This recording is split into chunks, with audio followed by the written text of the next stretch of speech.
I don't believe you're ready for this. Are you ready for this? We'd like to capture your minds right now. Take you a little bit higher. We would like to invite each of you to come and go with us. And perhaps you'll see a side of life that you've never seen. We made it this far. Ain't no looking back. We made it this far. We run the map. And we are circle of winners. Circle of winners.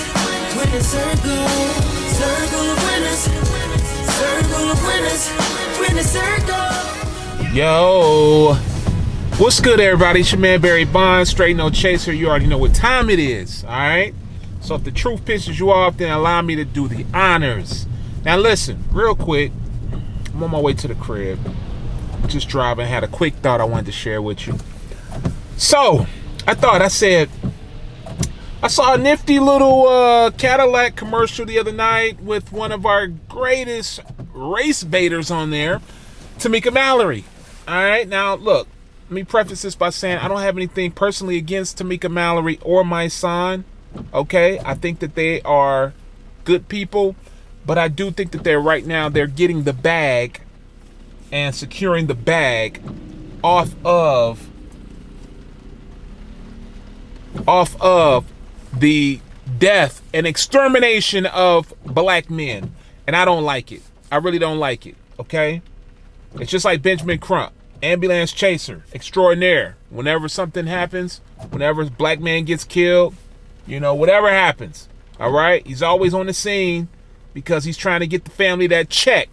So now it looks like to me like, hey, which one of us is going to take the sacrifice to put us in $1 million bracket? That's what it looks like. Because even with this Dante Wright situation, it just looks like somebody put the battery in his back. Now, all the story, the whole story is coming out now, about Homeboy and how he, robbed a woman, in her home, $800 something, okay? Didn't even go to the, didn't do the court, the Zoom. He got out on bail and wasn't keeping up with his probation officer, I'm sorry. So, when we get full context on this story, it allows me to see two things. It allows me to say, hey, I truly think that Homeboy made a run for it because he knew that his ass wasn't getting out of jail for a long time. And that's why he made a run for it. Because when they told me before that his warrant was about smoking weed or some type of weed ticket or whatever, I thought, okay, that seems a little fishy. Why would somebody go to that extreme to evade arrest, to resist arrest for a weed ticket, when all they're going to do is, they're going to get arrested, they're going to go downtown, they're going to be processed, and then probably let out on their own recognizance or make bail.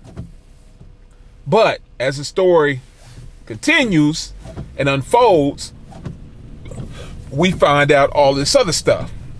But my question is this: if there was no race baiting, if there was no, acts of racism and, hate crimes, all the like, what would ambulance chasers and race baiters like Roland Martin, like Benjamin Crump, like my son, like Tamika Mallory, what would they do?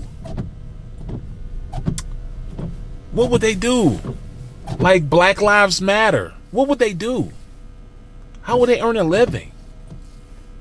It seems to me that as long as black men continue to get killed by the hands of the law because they are being hyped up to believe that they have this big crosshair target on their back, so when they get stopped, they wow out. All that's doing is just feeding the beast. It's feeding the beast. let's be honest. My grandmother told me back in the day, she said, hey, when a black man is born, a black woman gets paid. When a black man dies, a black woman gets paid. Okay? And I'm tired of people not being able to see this correlation here, because every time a black man is killed, you know, that bag goes to that mother, goes to that girlfriend, goes to that wife.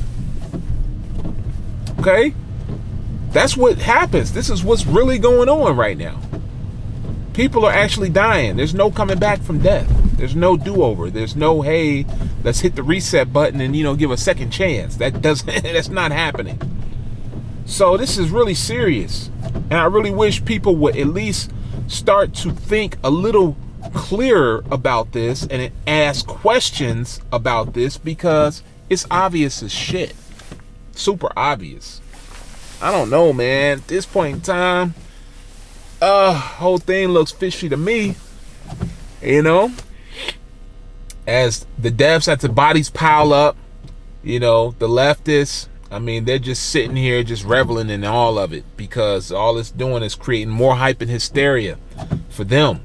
You know, to say, hey, we need to be the ones running this, because if we run it, then this is not going to happen.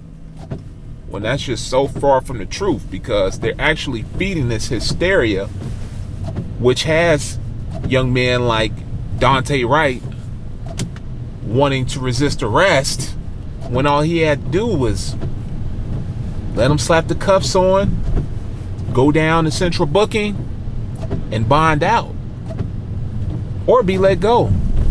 It is COVID still.